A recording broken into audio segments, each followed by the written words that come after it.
समझ में आ गया कि नहीं? और यहूदियों से कहा कि देखो तुमको तो बर्बाद ही किया जा रहा है, तुम्हें तो बर्बाद किया जा रहा है, हिटलर मार के खत्म कर देगा, हमारा साथ दो, इसके बाद हम तुम्हारा एक नया देश बना देंगे, फिलिस्तीन तुमको दे देंगे। फिलिस्तीन इसको दे दिया। समझ में आ गया कि नहीं आ गया? किसी को दिक्कत? महात्मा गांधी ने इसकी तुलना वैश्या से क्यों की है?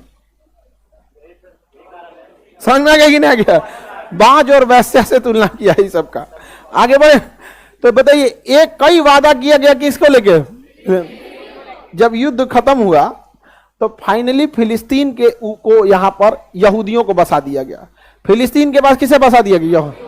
अब ये जमीन की लड़ाई धर्म की लड़ाई बदल गई, क्योंकि फिलिस्तीन मुसलमानों का गढ़ था और फिलिस्तीन में सबसे जो वहां पे अल-अक्सा मस्जिद है। फिलिस्तीन में कौन सी मस्जिद है? अल-अक्सा मस्जिद। मुसलमानों में मक्का मदीना के बाद तीसरा पवित्र जगह अगर कोई है तो अल-अक्सा मस्जिद है। अब वहां धार्मिक जुड़ाव है और अल-अक्सा मस्जिद के बगले में यहूदियों का है, समझ में आ गया कि सिनेगाग, यहूदियों का पूजा स्थल सिनेगाग। दुनिया का सबसे पुराना सिनेगाग वही अल-अक्सा मस्जिद के पास।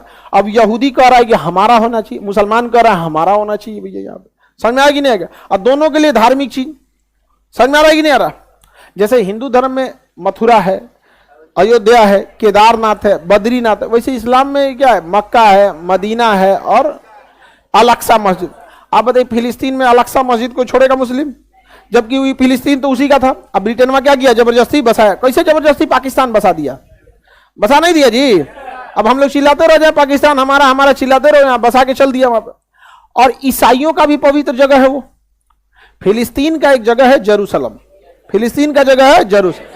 उस जेरूसलम में अल-अक्सा मस्जिद और उसी अल-अक्सा मस्जिद से सट के सिनेगाग, यहूदियों का सिनेगाग, मुसलमानों का अल-अक्सा। और वहीं पर है एक जगह बैतलहम, जहां ईसा मसीह का जन्म हुआ। किसका जन्म हुआ? ईसा मसीह। बैतलहम। तीन तीन धर्मों का पवित्र स्थल हो गया जेरूसलम। अब ये जमीन की लड़ाई बन गई धर्म की लड़ाई। जमीन की लड़ाई धर्म। अब ये मामला गया यूएनओ में। मामला गया यूएनओ केवल पश्चिमी देशों के लिए एक संगठन है, वो उन्हीं के लिए काम करता है, हम लोग का कोई बात नहीं सुनता।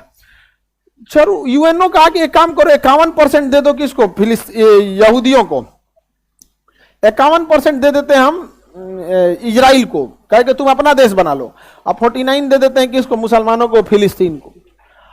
फिलिस्तीन को ऐसा बांटा ना कि बीच वाला फिलिस्तीन होगा, और उसको दोनों ओर रखा। देखिए अंग्रेजों का प्लान देखिए, ऊपर भी इजराइल नीचे भी इजराइल, जबकि जगह किसका था? फिलिस्तीन वालों का।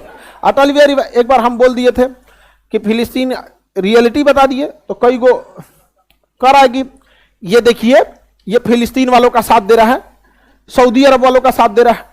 हम उठाएं अटल बिहारी वाजपेयी का पुराना भाषण 2001 का, उन्होंने बोला था कि अरब वालों को अरब की जमीन मिलनी चाहिए, फिलिस्तीनियों को फिलिस्तीन की जमीन मिलनी चाहिए। और के बाद हम दिखा दिए, देख ले यहां पे।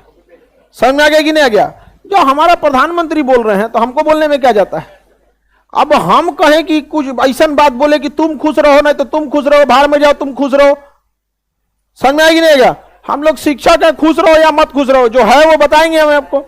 एक पक्ष कह रहा है कि इजराइल का साथ दो और एक पक्ष कहता है कि फिलिस्तीन का साथ दो। अरे दोनों में से हमारा साथ कौन देगा पहले ये बताओ?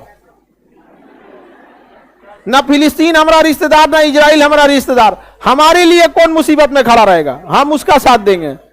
बिजनेस, व्यापार, स्ट्रेटजी, ये से हमारा साथ देने लगते हैं। अरे हम आदमी हैं कि भगवान है? लोग भगवान ही बदले में कुछ नहीं मांगता है, आदमी तो बदले में मांगता है कि नहीं मांगता? नहीं समझे? हमारे देश के लिए खड़े रहो, हम तुम्हारे लिए खड़े रहेंगे। अब पूरे अरब देशों ने बवाल कर दिया कि नहीं होने देंगे, हम एक होके लड़ेंगे, जहन्नुम दिखाएंगे, कयामत ला देंगे, मार डालेंगे। सारा फिलिस्तीन वाला कह रहा है कि देखिए हमारे साथ गलत हो गया, हमको मारा है, यहूदियों ने मार दिया हमको, ये किया।